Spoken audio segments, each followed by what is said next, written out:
আপোনালোকে বিচাৰেনে আপোনালোকৰ শৰীৰটো শকত হৈ থকাৰ পৰা শ্লিম হ'বলৈ? আপোনালোকে বিচাৰেনে জিম নোযোৱাকৈ আপোনালোকৰ শৰীৰটো মানে শ্লিম কৰিবলৈ? চ' এই বিষয়টো আপোনালোকে সকলো এটাকৈ আপোনালোকে এই ভিডিঅ'টোৰ মাধ্যমেৰে পাব।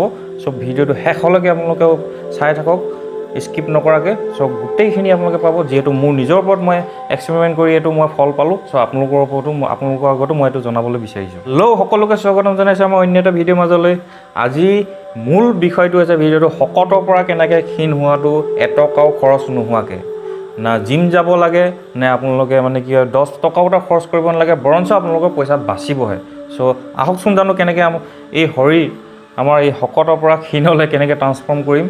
চ' এই ভিডিঅ'টো শেষলৈকে চাই থাকিব, গোটেইখিনি আপোনালোকে গম পাব। আমি প্ৰথমতে শকতৰ পৰা ক্ষীণ হ'বলৈ হ'লে আমি জানিব লাগিব যে শকত কিয় হয়।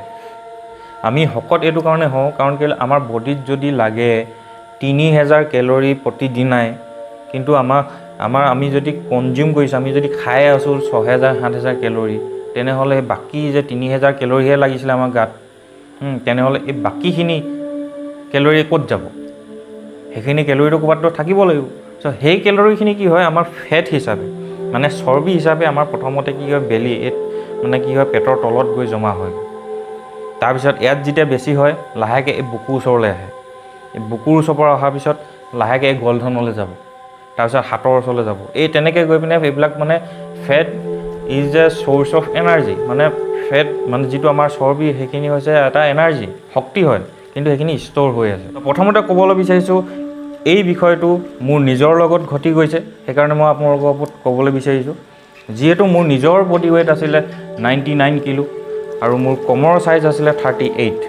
চ' মই যেতিয়া ডক্টৰৰ ওচৰত গৈছিলোঁ, ডক্টৰৰ ওচৰত যোৱাৰ লগে লগে মানে বহুতখিনি মোক ডক্টৰে কথা কৈছিলে, কিমান টকা খৰচ হ'ব, কি কৰিব লাগিব, ঢেৰ কিবাকিবি কৈছিলে, মেডিচিনৰ কথা কৈছিলে। 2-2.5 লাখ টকামানৰ খৰচ হ'ব, মানে এটা মানে বৰ লং প্ৰচিডিঅ'ত যাব লাগিব। ত' তেতিয়া মানে কি মই ঘূৰি আহি ঘৰত মই নিজেই সেইটোৰ ওপৰত ৰিচাৰ্চ কৰিলোঁ। বহুত ৰিচাৰ্চ কৰাৰ পিছত মানে কি মোৰ নিজৰ শৰীৰটোৰ ওপৰত মই এক্সপেৰিমেণ্ট কৰিব ল'লোঁ, পৰীক্ষা কৰিব ল'লোঁ। আৰু পৰীক্ষা কৰি মই 1 মাহৰ ভিতৰত মোৰ 99 কিলোৰ পৰা মই 85লৈকে মই আহি পালোঁহি। তাৰপিছত মই আকৌ সেই কণ্টিনিউ কৰি থকাৰ পিছত মোৰ লাষ্টত এতিয়া বৰ্তমান মোৰ 2 মাহৰ ভিতৰত মোৰ বৰ্তমানৰ বডি ৱেইট হৈছে আপোনাৰ 70 কিলো। আৰু মোৰ কমৰৰ চাইজ যদি মই ক'বলৈ যাওঁ তেনেহ'লে 30। এতিয়া ক'ত 38 আছিলে, ক'ত 30। আৰু এই বস্তুটো মোক দেখি মোৰ ঘৰৰ মানুহ, ওচৰৰ পাজৰৰ মানুহে মোক সুধিবলৈ ধৰিলে যে তই কি কৰিলি, তই কেনেকৈ ইমানখিনি তই কমাবলৈ পাৰিলি, তই মানে কোন ডক্টৰক দেখুৱালি? তেতিয়া মই ক'লোঁ যে মই কোনো ডক্টৰক দেখুওৱা নাই। মই অকল মই কোনো জিমো যোৱা নাই। মই খোৱা বোৱাৰ ওপৰত অকল কণ্ট্ৰল কৰি পিনে মই ঘৰত থাকিয়ে মই এইখিনি মই কৰিবলৈ মানে সফল হ'লোঁ। চ' মই তেনেকৈ মোক মানে কি চিনাকি মানুহবিলাকো ক'লোঁ, তেখেতসকলেও সেইটো কৰিলে আৰু তেখেতসকলেও সেই ৰিজাল্টটো পালে। চ' সেইকাৰণে আপোনালোকৰ আগত মই এইখিনি ক'বলৈ বিচাৰিছোঁ। যদি আপোনালোকে মই কোৱা মতে যদি আপোনালোকে কৰে, 1 মাহৰ ভিতৰত যদি আপোনালোকে ৰিজাল্ট নেপায়, তেনেহ'লে মোক কমেণ্ট কৰি জনাব। মই আপোনাক 100% 110% গেৰাণ্টি দি কৈছোঁ, যদি আপোনালোকৰ 1 মাহৰ ভিতৰত যদি নকমে, মই কোৱা মতে যদি আপোনালোকে কৰে, তেনেহ'লে আপোনালোকে মোক কমেণ্ট কৰি জনাব। মই এইটো গেৰাণ্টি দি কৈছোঁ, এইটো আপোনালোকে নিশ্চয় আপোনালোকে ৰিজাল্ট পাব। চ' ভিডিঅ'টো ষ্টাৰ্ট কৰোঁ। কি কৰিব আপোনালোকে চাওক। আমি মানে কি মোটাপা শকত এইটো আমি নজনাকৈ আমি এইটো নিজেই কিনি নিজৰ শৰীৰত ভৰাই লৈছোঁ, এইটো সঁচা কথা। প্ৰথমতে আপোনালোকে যদি নিজৰ শৰীৰটো আপোনালোক মানে কি হেল্থ ইজ ৱেল্থ, মানে স্বাস্থ্যই আমাৰ সম্পদ। যদি আপোনালোকৰ অজস্ৰ টকা পইচা ধন সম্পত্তি আছে, যদি আপোনাৰ স্বাস্থ্য যদি নাথাকে, তেনেহ'লে তাক আপোনালোকে উপভোগ কেনেকৈ কৰিব? চ' আপোনালোকে স্বাস্থ্যটো আটাইতকৈ মেইন হয়। নেক্সট আপোনালোকে কি কৰিব, আপোনালোকৰ খোৱা বোৱাটোত আপোনালোকে প্ৰ'টিন পাৰ্চেণ্টেজটো আপোনালোকে বঢ়াব লাগিব। প্ৰ'টিন ক'ত পাব? এতিয়া প্ৰ'টিন পাবলৈ হ'লে আপোনালোকে প্ৰথমতে শুকান চানা যিটো কওঁ, বালিত যিটো ভাজে শুকান চানা খাওক, বা আপোনালোকে মগু তিয়াই ৰাখক। মগু যেতিয়া আপোনালোকে তিয়াই ৰখাৰ পিছত যেতিয়া গজালি মেলিব, মগুটো খাওক। খোৱাৰ পিছত আপোনালোকে পানী বেছি খাওক। এইকেইটা বস্তু। আৰু ছেকেণ্ড বস্তু আৰু এটা বস্তু হৈছে আপোনালোকে কেঁচা নিমখটো আপোনালোকে খাবলৈ এৰক। কেঁচা নিমখটো আপোনালোকে একেবাৰে খাবলৈ এৰি দিয়ক। আপোনালোকে যদি আৰু কেঁচা নিমখ বুলি মই কোৱা নাই, বগা ৰিফাইন নিমখটো আপোনালোকে খাবলৈ এৰক। ক'লা নিমখটো খাবলৈ ষ্টাৰ্ট কৰক। আপোনালোকৰ স্বাস্থ্যত ডিফাৰেঞ্চটো আপোনালোকে নিজে গম পাব। ত' মূল পইণ্টকেইটা লাগিছে মই কি কৰিলোঁ। চ' বেছি দীঘলীয়া নকৰোঁ, কাৰণ কেলৈ মোৰ পইণ্টকেইটা আপোনালোকে বুজি পালে আপোনালোকে কৰিব পাৰিব। চ' ৰাতিপুৱা শুই উঠাৰ পৰা ৰাতি হোৱালৈকে মই আপোনালোকক গোটেই কথাখিনি কৈ দিছোঁ কি কৰিব। মই ৰাতিপুৱা শুই উঠাৰ লগে লগে গৰম পানী 3 পৰা 4 গিলাচ আপোনাৰ গৰম পানী, কুহুমীয়া গৰম পানী খোৱা হয়। নেক্সট শুই উঠাৰ পিছত এটা বজাৰত পায় আপোনাৰ টুকমা বুলি কয়, চিয়া চিজ বুলি কয় ইংলিছত। টুকমা আপুনি বজাৰত যাব 50 টকা কিনিলে আপোনাৰ ঢেৰ আহি যাব। আপুনি কি কৰিব, সেই টুকমাখিনি আনি ধুনীয়াকৈ চফা কৰি ৰাতিপুৱা 1 গিলাচ পানীত 2 চামুচ টুকমা তিয়াই দিব, ফুলি যাব, জেলি নিচিনা হ'ব। সেইখিনি আপোনালোকে ৰাতিপুৱা খাব, খালী পেটত খাব। খালী পেটত খোৱাৰ লগে লগে কি হৈছে, টুকমাটো হৈছে is a church of fibre, মানে আপোনাৰ ফাইবাৰ পাৰ্চেণ্টেজটো মানে কি হয় টুকমাত বহুত বেছি থাকে। যেতিয়া আপোনাৰ টুকমাটো আপোনাৰ পেটত পৰাৰ লগে লগে 1 নম্বৰ আপোনাৰ পেটটো ঠাণ্ডা কৰিব, 2 নম্বৰ আপোনাৰ ভোকটো, আমাৰ ভোক লগাৰ লগে লগে আমি বেছিকৈ খাওঁতো, চ' ভোকটো কমাব। ভোক নালাগিব, ফাইবাৰ যেতিয়া থাকিব ভোকটো কমাব। তেতিয়া আপোনাৰ কি হ'ব, আমাৰ গাত যিখিনি চৰ্বি আছে সেই চৰ্বিখিনি মানে কি হয় লাহে লাহে বাৰ্ণ হ'বলৈ ধৰিব, মানে কি হয় আপোনাৰ এনাৰ্জিলৈ কনভাৰ্ট হ'ব, কাৰণ বডিটোকতো এনাৰ্জি লাগিব, এনাৰ্জিটো অলৰেডি বডিত আছেই, ফেট হিচাপে জমা হৈ আছে। সেইখিনি মানে কি হ'ব তেতিয়া লাহে লাহে বাৰ্ণ হ'বলৈ ধৰিব।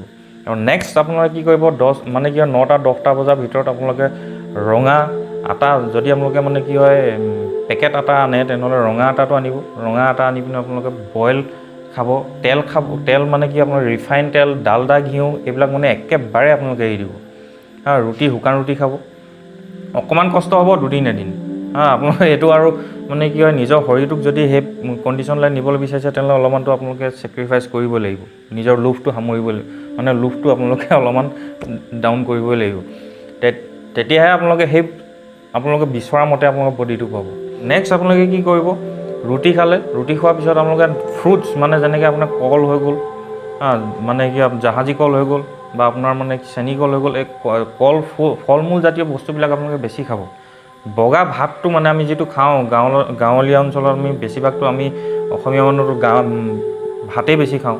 চ' ভাতটোত মানে কি হয়, আমাৰ কি হৈছে পলিচ ৰাইচটো আমি বেছি খাবলৈ ধৰিছোঁ। পলিচ ৰাইচত মানে কি হয়, পলিচ ৰাইচত প্ৰ'টিন পাৰ্চেণ্টেজ নাথাকে, কাৰণ কেলৈ যেতিয়া আমি পলিচখিনি উলিয়াই দিওঁ তাতে প্ৰ'টিন গুচি যায়, ফাইবাৰ গুচি যায়। চ' তাত থাকে কি অকল কাৰ্বহাইড্ৰেট লাগে, কিন্তু আপোনালোকক কম এমাউণ্টত কাৰ্বহাইড্ৰেট লাগে। ৰুটিটো পোৱা যায় কাৰ্বহাইড্ৰেট, কিন্তু ভাতত মানে কি হয় কাৰ্বহাইড্ৰেট পাৰ্চেণ্টেজটো বেছি থাকে। চ' আপোনালোকে প্ৰথম কথাটো হৈছে ভাতটো কমাব লাগিব, ভাত কমাবই লাগিব। মই ভাত একদম কমাই দিছিলোঁ। ভাত যেতিয়া আপোনালোকে কমাব তেতিয়া কি কৰিব, আপোনালোকে ডাল বেছি খাব, মানে যিটো আমি কওঁ মচুৰ দাইল কওক বা মগু দাইল কওক, এই দাইলটো আপোনালোকে বেছি খাওক। খিচিৰি বনাই লওক, অকণমান তাতে ভাত দিব, মানে চাউল দিব, খিচিৰি বনাই পিনে আপোনালোকে খাওক। তাত মানে কি হয় আপোনালোকে তেল জাতীয় বস্তু বেছি ইউজ একেবাৰে নকৰিব। সেইটো হৈ গ'ল। আৰু ৰাতি পানী খুব খাওক আপোনালোকে। ৰাতি আপোনালোকে ভাত বা যিকোনো হওক, ৰুটি খালে আপোনালোকে 1 বা 2খনেই খাওক, কিন্তু তাতকৈ বেছি নাখাব। এইকেইটা বস্তু আপোনালোকে মই অকল কণ্ট্ৰল কৰিছিলোঁ। এইকেইটা কণ্ট্ৰল কৰা মই 1 মাহত মই এইকেইটা কণ্টিনিউ বেচিছত মই কৰি গ'লোঁ। 1 মাহত মানে কি হয় মোৰ 99ৰ পৰা 85 আহিলে। নেক্সট মাহত মোৰ 85ৰ পৰা 70লৈ গুচি আহিলে ডাইৰেক্ট। কমৰ চাইজ আছিলে মোৰ 38ৰ পৰা মানে কি হয় কঁকালৰ চাইজ এতিয়া মোৰ 30লৈ আহিলে। চ' এইটোক মই নিজৰ ওপৰত মই মানে কি হয় ৰিচাৰ্চ কৰি পিনেহে মই আপোনালোকক কৈছোঁ। চ' এইটোত কোনো মানে কি হয় ডক্টৰৰ কোনো মানে প্ৰেছক্ৰিপশ্যন নালাগে, ডক্টৰৰ ওচৰত যাব নালাগে, জিম যাব নালাগে, আপোনালোকে ঢেৰ পইচা খৰচ কৰিব নালাগে, বৰঞ্চ আপোনালোকৰ পইচা বাচিবই। কাৰণ আপোনালোকে ক'ল্ড ড্ৰিংকছ খাইছিলে, আগতে ক'ল্ড ড্ৰিংকছ বন্ধ কৰিলে খাবলৈ, মাংস বেছি খাইছিলে, গাহৰি মাংস কিনি বেছি খাইছিলে, ব্ৰইলাৰ মাংস খাইছিলে, সেইটো বন্ধ কৰিলে খোৱাটো। জাংক ফুড আগতে খাইছিলে, মানে ফাষ্ট ফুড খাইছিলে, সেইটো খোৱা বন্ধ কৰিলে, আইচক্ৰীম খাইছিলে, সেইটো বন্ধ কৰিলে। চ' আপোনালোকৰ পইচা বাচিলেহে। চ' আপোনালোকৰ বচাৰ লগে লগে কি হ'ব, আপোনালোকৰ শৰীৰটোত মানে কি হয় এটা নতুন লুক আহিব, আপোনালোকৰ মানে চেহেৰা মুখমণ্ডলটোত মানে কি এটা গ্ল', এটা জিলিকনি আপোনালোকৰ মানে দেখিবলৈ হ'ব। কাৰণ কেলৈ আপোনালোকৰ লিভাৰটো আপোনালোকৰ ভাল হ'ব। লিভাৰ যেতিয়া ভাল হ'ব, লিভাৰ ফাংচনটো যেতিয়া ভাল হ'ব, তেতিয়া আপোনাৰ মানে কি সমস্ত গোটেই শৰীৰ আপোনাৰ যদি যিটো প্ৰথম আপোনালোকে সেইটো ফ'ল' কৰিবলৈ যোৱাৰ আগত যদি আপোনাৰ দেখাৰ লগে লগে আপোনাৰ বয়স মানে বহুত ডাঙৰ লাগে, কিন্তু আপোনালোকে যেতিয়া আপোনাৰ বডি ৱেইট কমি আহিব, দেখিবলৈ মানে সৰু লাগিব। আপোনালোকে বিচাৰে নে এইটো কৰিবলৈ? যদি বিচাৰে তেনেহ'লে আজিৰ পৰা এইটো আপোনালোকে ফ'ল' কৰক। আপোনালোকে এইটো নিশ্চয় আপোনালোকে বান্ধি লওক, আপোনালোকে এইটো মিছন হিচাপে ধৰি লওক, আপোনালোকে কৰক। আপোনালোকে যদি 1 মাহৰ ভিতৰত যদি ৰিজাল্ট নেপায় তেতিয়া মোক ক'ব। মই কাৰণ কেলৈ নিজৰ লগত মই যিটো কৈছোঁ এইটো কনফিডেঞ্চ হৈ মই আপোনাক কৈছোঁ যে আপোনালোকে এইটো নিশ্চয় মই যেনেকৈ পাৰিছোঁ মোৰ লগত আৰু 10জনে কৰিছে সেই তেখেতসকলেও সেইটো ৰিজাল্ট পাইছে চ' পাৰিব। কাৰণ আৰু এটা মই কথা কওঁ, ৰাতিপুৱা শুই উঠি আপোনালোকে এগিলাচ ল'ব কুহুমীয়া গৰম পানী, তাত ইমানকণমান চূণ, আমি যিটো পাণৰ লগত যে খাওঁ চূণ, সেই চূণটো ইমানকণমান মানে মটৰ গুটিটো অকণমান চূণ অকণমান লৈ ঘূলি ৰাতিপুৱা খালী পেটত খাব। এইটো একো নহয় আপোনালোকে, এইটো খালে কি হ'ব গম পাইছেনে? কেলছিয়াম মানে কি আপোনাৰ চূণটো হৈছে কেলছিয়ামৰ ভাণ্ডাৰ। আৰু আমাৰ বডিত মানে কি হয়, যেতিয়া 30 বছৰ আমাৰ বিশেষকৈ মানে 25 বছৰ পিছত বডিত কেলছিয়াম মানে কি হয় আপোনাৰ কমি যায়। কেলছিয়াম কমাৰ লগে লগে আমিতো মানে কি হয় শাক পাচলিৰ পৰাতো ইমান কেলছিয়াম নাপাওঁ। চ' আমি কেলছিয়াম বডিটোত লাগে, কাৰণ গোটেই হাড়ততো কেলছিয়ামেই গোটেই বহি আছে। আমাৰ কেলছিয়াম হ'লেহে আমাৰ বডিত মানে কি হয় গোটেই বডিটো ৰিফৰ্ম কৰিব, মানে কি হয় ৰিবুট কৰিব। চ' ইমানকণমান চূণ আপোনালোকে মই নিজে খাওঁ। সেই চূণকণ খালে আপোনালোকৰ কি কি হ'ব মই কৈ দিছোঁ। 1 নম্বৰ কথা, যিসকল মানুহে গেছৰ প্ৰব্লেমৰ মানে কি ভুগি আছে, সেই গেছ নহয় কোনো দিন আপোনালোকৰ গেছ নহয়, জীৱনত নহয় গেছ। ছেকেণ্ড, আপোনালোকৰ যিটো মানে কি হয় গাঁঠি বিষ হয় বা আপোনাৰ কমৰ বিষ হয়, এইবিলাক মানে হাড়ৰ বিষ হয়, সেই হাড়ৰ বিষ নহয় কেতিয়াও। কাৰণ কেলৈ চূণটো হৈছে কেলছিয়ামৰ ভাণ্ডাৰ। চ' আপোনালোকে চূণ মানে ইমানটোমান চূণ ল'ব, মানে আপোনাৰ 1 গিলাচ পানীত লৈ আপোনালোকে খাব। চ' এইটো এটা আটাইতকৈ মানে কি হয় ভাল বস্তু হয়। আৰু আটাইতকৈ যেতিয়া আপোনালোকৰ ভোক লাগিব, তেতিয়া আপোনালোকে কি কৰিব, শুকান চানা যিটো আমাৰ এই বালিবিলাকত যে ভাজে ফুলা চানাটো, সেই চানাটো আনি থ'ব। চানাৰ লগত আপোনালোকে গুড় আনি থ'ব, চেনি নাখাব কেতিয়াও, গুড় আনি থ'ব, ভাল গুড়, যিটো আমাৰ মানে কি হয় কুঁহিয়াৰ পৰা যিটো বনোৱা গুড় হয়, বজাৰত ভাল লিকটীয়া গুড় হয়, সেই লিকটীয়া গুড়টো আনিব। যেতিয়া ভোক লাগে আপোনালোকে কি কৰিব, চানা খাব আৰু গুড় খাব, খাবলৈ বহুত ভাল, মই নিজে খাওঁ আৰু তেনেকুৱাকৈ মানে কি হয় বহুত বেলেগ ব্যক্তিসকলেও খায়। আপোনাৰ শুকান চানাৰ লগত আপোনালোকে গুড় খাব, গুড় খোৱাৰ পিছত অলপ পিছত পানী খাব, পানী খুব খাব আপোনালোকে। ডেইলি আপোনালোকে মানে কি হয় চেষ্টা কৰিব যে ৰাতিপুৱা শুই উঠাৰ পৰা ৰাতি শোৱালৈকে আপোনালোকে কমচে কম 4 লিটাৰমান পানী আপোনালোকে মানে কি হয় কমকৈ খাই 4 লিটাৰমান দিনটোত খাবলৈ চেষ্টা কৰিব। যিমানে পানী খাব আপোনালোকৰ বডিটো মানে কি হয় ৱাছ হ'ব, ডিটক্স হ'ব, মানে আপোনালোকৰ যিমানখিনি জাবৰ আছিলে সেইখিনি চব ওলাই যাব। যেতিয়া আপোনালোকে চানা খাব, আপোনালোকৰ ভোকটো মানে কি হয় নাইকিয়া হ'ব। ভোক যেতিয়া নাইকিয়া হ'ব, তেতিয়া বডিটো যিটো এনাৰ্জি লাগে, ফেট মানে আপোনাৰ যিবোৰ চৰ্বি জমা হৈ আছে, চৰ্বিবিলাক বাৰ্ণ হ'ব। বাৰ্ণ হোৱাৰ লগে লগে আপোনালোকৰ সেই যিটো মানে শ্বেপ ল'বলৈ লাহে লাহে দেখিব যে আপোনালোকৰ মানে কি হয় মানে পেটৰ যিখিনি চৰ্বি আছিলে সেইখিনি আপোনালোকৰ কমিবলৈ ধৰিছে, লাহে লাহে আপোনালোকৰ বুকুত কমিবলৈ ধৰিব। সেই তেনেকৈ আপোনালোকে গোটেইটো ৰিজাল্টটো আপোনালোকে 1 মাহৰ ভিতৰত আপোনালোকে পাই যাব, গম পালেনে? এইকেইটা বস্তু প্ৰথমত মই কি কৰিলোঁ, আপোনালোকে প্ৰথমতে ৰাতিপুৱা শুই উঠাৰ লগে লগে 3 পৰা 4 গিলাচ আপোনালোকে গৰম পানী খাওক। 1 গিলাচ পানীত আপোনালোকে চূণ ল'ব, ইমানকণ মটৰ গুটিটো অকণমান চূণ লৈ ঘূলি পিনে চূণৰ পানীখিনি খাব। তাৰপিছত যিটো বজাৰৰ পৰা অনা যিটো টুকমা গছৰ গুটি সৰু সৰু, সেই মানে তিলৰ নিচিনা পায়, সেইখিনি পানীত দিয়াৰ লগে লগে জেলি ফৰ্ম হৈ যায়। তেনেকুৱা টুকমা 2 চামুচ দিব, 2 চামুচ দিয়াৰ পিছত আপোনালোকে সেই টুকমাখিনি খাব। তাৰপিছত যেতিয়া ভোক লাগে, যেতিয়া লাগিব, চাহ খাবলৈ হ'লে আপোনালোকে গ্ৰীণ টি খাওক। আমাৰ যিটো মানে কি হয় বজাৰত পোৱা যিখিনি চাহপাত, যিখিনি কেমিকেলাইজ চাহপাত হয়, সেইবিলাক আপোনালোকে খাবলৈ একেবাৰে এৰি দিয়ক। আপোনালোকে গ্ৰীণ টি খাওক, অৰ্গেনিক গ্ৰীণ টি খাওক। আপোনালোকে ভাল মানে কি হয় শৰীৰটোৰ কাৰণে ভাল, কাৰণ এণ্টি অক্সিডেণ্ট তাত প্ৰপাৰ্টিজ বহুত থাকে। চ' গ্ৰীণ টি খাওক। গ্ৰীণ টি খোৱাৰ পিছত আপোনালোকে বেলেগ যিবিলাক মানে কি হয় মিঠা, যেনেকৈ আপোনাৰ বিস্কুট হৈ গ'ল, কিবা হৈ গ'ল, সেইবিলাক বস্তু আপোনালোকে অলপমান দিন এৰি দিয়ক। আপোনালোকে তাৰপিছত যেতিয়া ভোক লাগিব, আপোনালোকে শুকান ৰুটি 1খন বা 2খন ৰুটি খাব। নেক্সটটো হৈছে আপোনালোকে মাংস, তেলজাতীয় মাংস যাতে আপোনালোকে একো নাখায়। ৰিফাইন তেল আপোনালোকে নাখাব। ডালডা ঘিউ আপোনালোকে কেতিয়াও নাখাব। মানে আপোনালোকৰ ফাষ্টফুড একেবাৰে আপোনালোকে এৰি দিয়ক। ক'ল্ড ড্ৰিংকছ আপোনালোকে নাখাব, আইচক্ৰীম একেবাৰে নাখাব, গম পালেনে?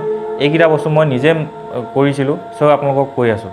আৰু এই বস্তুটো আপোনালোকে যদি 1 মাহ কণ্টিনিউ কৰে, তেনেহ'লে আপোনালোকে নিজে সেই ৰিজাল্টটো আপোনালোকে পাবই, এইটো 110%।